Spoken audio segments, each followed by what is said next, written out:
안녕하세요, 풋볼 포레스트입니다. 중국 대표팀이 지난 AFC 아시안컵에서 무득점 무승으로 탈락하는 최악의 졸전을 펼치면서 실망스럽게 대회를 마무리했고, 이어진 2026 북중미 월드컵 2차 예선에서도 벌써부터 탈락의 위기에 빠지면서 많은 팬들을 계속해서 실망시키고 있는데, 중국 대표팀은 어제 있었던 태국 대표팀과의 홈 경기에서도 실망스러운 무승부를 거두면서 정말로 탈락 위기 상황에 몰리게 되었고, 대부분의 일본 축구 팬들은 중국 대표팀이 한국에게 무난하게 패배를 당해 이번 월드컵 예선에서 탈락하게 될 것이라고 예상했습니다. 김동훈 감독의 대한민국 대표팀은 바로 어제 있었던 2026 북중미 월드컵 2차 예선 싱가포르 대표팀과의 경기를 무려 7대0이라는 압도적인 스코어로 박살을 냈었는데요. 우리 대표팀은 전반전에는 약간 고전을 하면서 이강인, 주민규 선수의 득점을 통해 2대0이라는 무난한 스코어로 전반전을 마쳤었지만, 53분 손흥민, 54분 이강인, 56분에는 다시 손흥민 선수가 득점을 터뜨리면서 후반전 초반 단 3분 만에 3골 차를 더 벌려 5대0의 스코어를 만들었고, 이후 교체 투입된 배준호, 황희찬 선수까지 득점을 터뜨리면서 무려 7대0의 스코어로 이번 경기를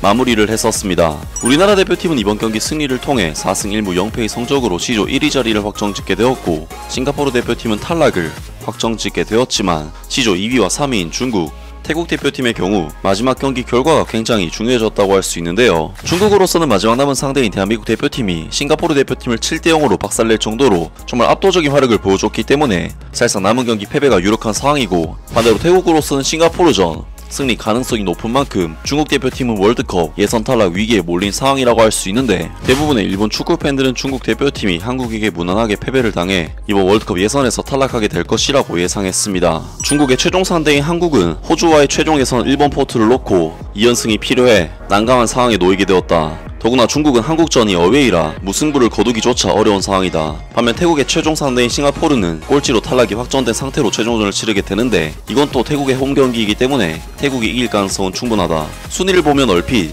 중국이 유리한 것처럼 보이지만 사실은 벼랑 끝으로 내몰리고 있는 상황이다. 그래서 오늘 경기는 중국이 무조건 이겨야만 했다. 태국은 이길 기회도 있었는데 무승부한 것은 유감이었다. 단 11일 최종전에서는 3차 예선 포트가 걸려있어서 한국이 상성 좋은 중국을 이길 가능성이 높다. 이 경우 현재 득실차가 -2인 태국은 3점차 이상으로 싱가포르를 이기면 승점 8점으로 중국과 나란히 득실차에서는 중국을 제치고 2위를 할 수 있다. 만약 중국이 한국과 무승부를 한다면 태국은 게임 오버가 되지만, 일본인 감독 이시이가 지휘하는 태국이 부디 3차 예선에 진출했으면 좋겠다. 중국에게 있어서는 모처럼의 홈에서 승리하고 진출도 결정하고 싶었던 경기였는데 무승부로 끝난 것이 아프겠네. 다음 상대인 한국은 3차 예선 진출은 결정됐지만 호주와의 1포트 싸움 때문에 무조건 이기려고 할 테니까 승점 1점도 쉽지 않아 보인다. 일본의 다음 상대인 시리아도 북한에게 지고 돌파를 위해 이겨야 하는 경기가 되어버렸다. 중국도 시리아도 공통적으로 말할 수 있는 것은 이겨야만 자력 돌파할 수 있겠네. 중국 이번 경기를 무승부한 것은 아프다. 최종전에 중국 상대는 한국, 게다가 어웨이 게임, 게다가 한국은 랭킹을 떨어뜨리고 싶지 않기 때문에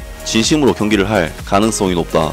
최종전에서 태국이 싱가포르에게 쾌승했을 경우 순위가 뒤집힐 가능성이 있다. 중국에게는 공황증이라는 말도 있듯 한국 상대로 전적이 상당히 나쁘고 어웨이라는 점도 있어서 중국에게는 절체절명의 상황일 수밖에 없다. 태국은 자신있게 싱가포르를 상대로 대승할지도 모르겠다. 중국에서는 또 월드컵 최종 예선에도 진출하지 못했다면서 출구가 보이지 않는 논의에 들어가겠지. 한국도 포트 1을 사수하기 위해서는 대량 득점차 승리가 필요하니까 진심 모드로 하겠지. 중국은 이 단계에서의 패퇴가 이미 정해져 있다. 싱가포르와 맞붙는 태국도 대량 득점 차이로 승리를 노리고 있으니까 중국이 다음 경기에서 1점 차로 지면 골 득실이 제로, 태국이 2점 차로 이기면 골 득실에서 동률이 된다. 모처럼 피파가 중국의 월드컵 진출을 위해 노력해도 중국이 너무 약하다. 피파가 중국을 월드컵에 출전시키기 위해 아시아의 쿼터 8.5장이나 주었는데 설마 2차 예선에서 탈락하다니. 이제 중국이 개최국으로 참가하는 월드컵을 만들 수밖에 없네. 그냥 태국이 이기고 중국이 지면 순위가 뒤바뀌지. 벌써 70% 이상 중국의 3위 탈락이 아닐까. 근데 중국은 기아 선수 범벅인데 대체 어느 지역, 어느 나라를 대표하느냐 라는 느낌이 든다. 태국에게 최종 예선 진출 축하한다고 말해야 할 흐름이군. 중국 대표 수고했어. 기아 선수가 여러 명 있는데도 겨우 무승부라면 몇 년 후는 태국이 더 강할지도. 차이나머니를 원했고 그래서 월드컵의 테두리를 늘렸는데 그 중국이 나올 수 없을 가능성이 커졌다. 중국을 위해 월드컵 출전, 테두리를 넓혔다는 소문이 났었지만 최종 예선은커녕 2차 예선에서의 탈락이 현실. 피파의 고위 간부들도 쓴웃음을 짓고 있을 것 같다. 등등 많은 일본 축구 팬들이 대한민국 대표팀이 1위 자리를 잡기 위해 전력으로 나설 것이기 때문에 대한민국 대표팀의 중국전 무난한 승리를 예측했고, 중국 대표팀이 도저히 지금의 상황을 돌파하기가 쉽지 않을 것이라고 예측했습니다. 확실히 중국 입장에서는 홈 경기장에서조차 0대3으로 처참하게 깨진 한국을 상대로 어떻게 생각해도 원정 승리를 기대하기가 어려운 상황이고, 반대로 태국 대표팀의 경우 이미 자신들이 원정에서 박살낸 싱가포르를 홈에서 상대하게 되기 때문에 중국에게는 사실상 싱가포르가 기적적으로 비겨준다거나 하지 않으면 3차 예선 통과를 기대하기가 어려울 것으로 보이는데요. 피파에서는 많은 인구를 거느린 중국을 어떻게든 월드컵으로 데려오고 싶었겠지만 결국 어떻게 판을 깔아줘도 중국 대표팀이 아시아 예선을 뚫기엔 실력적으로 역부족이었고, 참가 팀수가 늘어나는 다음 월드컵 역시 중국의 모습은 볼 수가 없을 것 같습니다. 아무튼 오늘 영상은 여기까지고요. 영상 재밌게 보셨다면